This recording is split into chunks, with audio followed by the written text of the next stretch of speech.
क्यों आपको नहीं पता प्रचार मंत्री, देश के प्रधानमंत्री प्रचार मंत्री जेपी किसकी मान रही है जो इतनी बड़ी जीत हुई है? ये सबसे पहले जनता की और कांग्रेस के एक एक कार्यकर्ता की जीत है, वहाँ के विकास की जीत है, वहाँ की बेटियों की जीत है और वहाँ के जो युवा हैं, नौजवान हमारे साथी हैं, ये उनकी जीत है। अच्छा, राहुल गांधी की जीत नहीं है? राहुल, मैंने क्या बोला? एक एक कांग्रेस के कार्यकर्ता जितना सिस्टम लगा वो उनकी जीत है। सुना नहीं आपने? आप कम सुनने लगे हैं, इसका मतलब काफ़ी समय बाद आए हैं तो शायद आपको सुनाई कम आने लगी है ना? अच्छा, ये बताइए, जीत तो बता रहे हैं किसकी है, हार किसकी मान रही है? ये हार है एक अभिनेता की जो सिर्फ पिक्चरों की तरह शूटिंग करना जानते, जो सिर्फ जनता को मूर्ख बनाना जानते, जो सिर्फ जनता के साथ खिलवाड़ करना जानते। जनता इतनी प्रताड़ित है, इतनी दुखी है, इतनी उदास है, ये नहीं जानते वो कौन है, नाम ले दीजिए। आपको नहीं पता देश के प्रचार मंत्री? आपको नहीं पता? इसका मतलब आप देश में नहीं थे क्या? आप देश में नहीं थे क्या? मैं पूछना चाहती हूँ। एक नेता होता है, कर्नाटक चुनाव कर रहे हो और आपको प्रचार मंत्री नहीं पता, तो इसका मतलब आप अपनी पत्रकारिता को ठीक से नहीं कर रहे। कौन है प्रचार मंत्री? आपको नहीं पता प्रचार मंत्री, देश के प्रधानमंत्री प्रचार मंत्री जेपी नड्डा का फोटो चल रहा है। जेपी नड्डा जी, आज जेपी नड्डा जी का फोटो चल रहा है, लेकिन जो 19 रैलियां 19 जनसभाएं हुई कर्नाटक में, वो देश के प्रचार मंत्री प्रधानमंत्री जी ने की हैं और वो उन्हीं को दिखा रहे थे। कितने कितने 200-200 400 कुंटल फूल बट रहे थे वहाँ पर, बिखर रहे थे, और एक हमारा अभिनेता गाड़ी में से ऐसे निकलते, हाय हेलो ऐसे करते, वो तब से वो दिखा जा रहा है। लेकिन हार का सेहरा कि नड्डा जी के सिर पर, ऐसा क्यों भाई? काहे को ऐसा? अब देश के जो प्रधानमंत्री हैं उनकी छवि बचाने के लिए, देश के प्रधानमंत्री जनता को ना जाने, जनता उनको ना जाने, ये दिखाने के लिए, लेकिन ऐसा नहीं होगा। फोटो लगाया गया था, बीजेपी के अध्यक्ष है इसलिए फोटो लगाया। आज दिल्ली में अभी कुछ समय पहले एमसीडी का चुनाव हुआ था, तो वो भी प्रधानमंत्री के चेहरे पर हुआ था, और अभी नगर पालिका परिषद के जो उत्तर प्रदेश में चुनाव हुए हैं, तो वहाँ के उनके नेता प्रधानमंत्री जी के चेहरे पर उन चुनावों को लड़ रहे थे। लेकिन आज कर्नाटक का जो हार का इनको सामना करना पड़ा, तो इन लोगों का मुंह फिर गया, और आज देश का मीडिया नगर पालिका परिषद उत्तर प्रदेश के चुनाव दिखा रहा है, इनकी हार नहीं दिखा रहा कि जनता ने इनको किस तरीके से नकार दिया है, इनके खोखले सिस्टम को नहीं दिखा रहा देश का मीडिया। लोग पूनम जी भटक गए थे। अच्छा, भटक गए थे। अच्छा, तो तुम पक्का वाले लोगों से मिले, तुमने बात किया वहाँ पे, वहाँ की जनता से? मैंने एक एक ओपिनियन पोल भी देखा, ध्यान रखना। 5 स्टेट हारने के जनता पहले भटक गई होगी, अब नहीं भटकी, इनके झांसों में नहीं। हाँ, समझदार हो गई है ज्यादा कि ये नेता अपने बच्चों को विदेशों में पढ़ाते और बड़े बड़े सिस्टम पर बिठाते, और हमारे बच्चों को ये लोग जो है आतंकवाद के मुकदमे कराते, लड़ाई झगड़े में घुसाते। 5 स्टेट हारने के बाद एक जीते हो, अभी पीछे मेघालय, मणिपुर। अच्छा, हम अभी जो है हमने शुरुआत की है हिमाचल से, और आज हम कर्नाटक पर हैं, फिर हम मध्य प्रदेश में होंगे। और दूसरी बात, इस देश में समय का, ईश्वर का, सबका नियम है परिवर्तन। जनता ने परिवर्तन किया, अब जनता फिर परिवर्तन करेगी, और जिस तरीके से 70 साल तक इनकी सरकार को हमारे बुजुर्ग नहीं लेकर आए थे, और आने वाले समय भी ये इस तरीके से रहेंगे, ये ध्यान रखना। ये ध्यान रखना। हाँ, कितने कितने दिन पूरे सब पता। आने वाले समय में क्या होगा? 24 में देश के प्रधानमंत्री कांग्रेस देगी और जनता कांग्रेस को प्रधानमंत्री देगी। कौन बनेंगे प्रधानमंत्री? हमारे देश में नेता कम है क्या? हमारी कांग्रेस में नेता कम है क्या?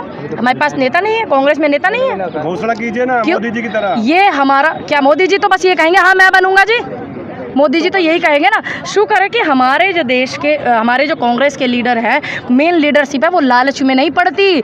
हमारे नेता, सांसद और हमारी सरकार थी, एक भी मंत्रालय राहुल जी ने नहीं लिया, घर नहीं बनाया, इंदिरा जी ने नहीं बनाया, राजीव जी ने नहीं बनाया, नेहरू जी ने नहीं बनाया अपने लिए घर।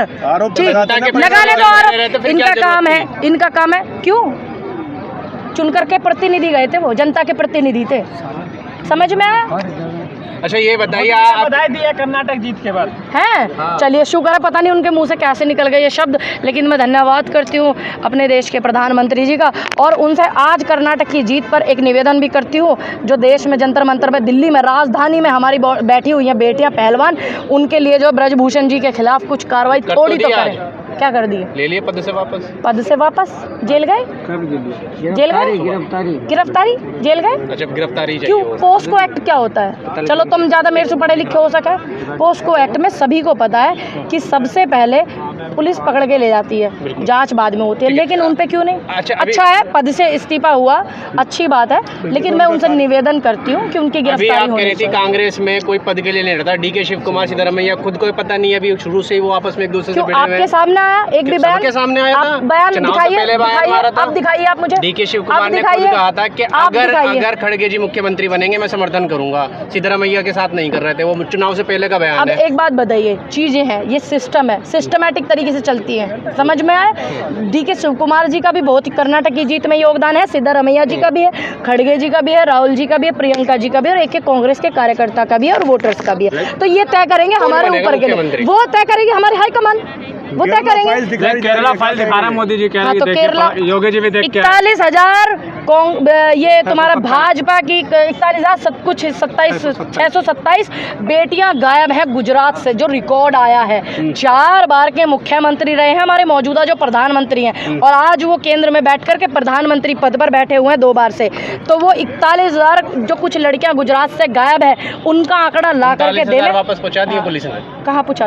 यो गुजरात पुलिस का बयान है। बयान दिखाइए ना, जो 39,000 आई है गुजरात में ही तो आई होंगी। एक आध लड़की ने आकर के बयान दिया कि हाँ मैं भी हूँ उनमें से, दिया किसी बेटी ने? 32,000 लड़कियों को शिकार बनाया ISI ने, क्या कहेंगे आप? फिर वो ISI में जो आदमी इनके घुसे रहे हैं, यू फलाना दल का आदमी, ढेका दल का आदमी, क्यों नहीं ये ढूंढते? क्या करता है इनका सिस्टम? इसका मतलब इस सिस्टम को सिर्फ विपक्ष के पीछे और अपनी नाकामियों को छुपाने के पीछे लगाते हैं। क्या करता फिर इनका सिस्टम? कर्नाटक में बैन होगी केरला फाइल से।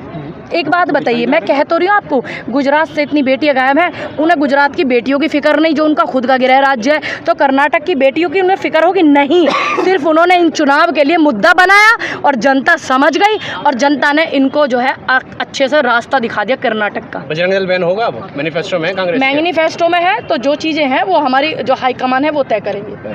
ठीक है, वो तो धार्मिक संगठन है ना, धर्म के लिए लड़ाई लड़ता है वो, तो उस पर बैन क्यों लगाना है? ISI के इनके कुछ एजेंट भी मिले थे, ये सबको पता है। जब बेटियां बलात्कार हो जाते हैं, रात के अंधेरे में जला दी जाती हैं, जब ये दल नहीं बोलता। किसान 700 लोग मर जाते हैं, किसानों की शहादत हो जाती है, जब ये दल नहीं बोलता। कहते हैं हमारे पास आंकड़े नहीं हैं। जब युवा बैठता है अग्निपथ में, कुछ आत्महत्या हमारे भाई करते हैं और बेरोजगारी का झंडा लेकर के वो घूमते हैं। कितनी UPSC की वो 3 छात्राएं यहाँ पर धरना करके गई, जब ये दल नहीं बोलता। तो मैं उस दल पर कुछ नहीं बोलना चाहूँगी। मुस्लिमों की वोट लेने के लिए ये नारा लगाया गया था, बजरंग दल को बैन करने के लिए। सुनिए मेरी बात, सुनिए, इस देश में सभी का, मुस्लिम का भी और एक ब्राह्मण का भी और एक हिंदू सनातनी का भी, जिसे ये हिंदू कह में, हम तो खैर सनातनी है, तो इनका सबका वोट एक ही मायने रखता है। बीजेपी सबका वोट वही तय करता है। बीजेपी प्रवक्ता मनोज यादव जिन्होंने बोला है PFI ने मदद की है, मुस्लिम तुष्टीकरण किया गया है कर्नाटक की जीत में। अच्छा, अब इन्हें कुछ और नहीं मिल रहा? मैं ये पूछना चाहती हूँ, जनता को बधाई दें मैं वहाँ की कि तुम किसी के चंगुल से आज़ाद हुए हो और जनता वहाँ के सुकून में रह रही है। ये बधाई दो आप, शुभ शुभ बोलिए भैया, ठीक है।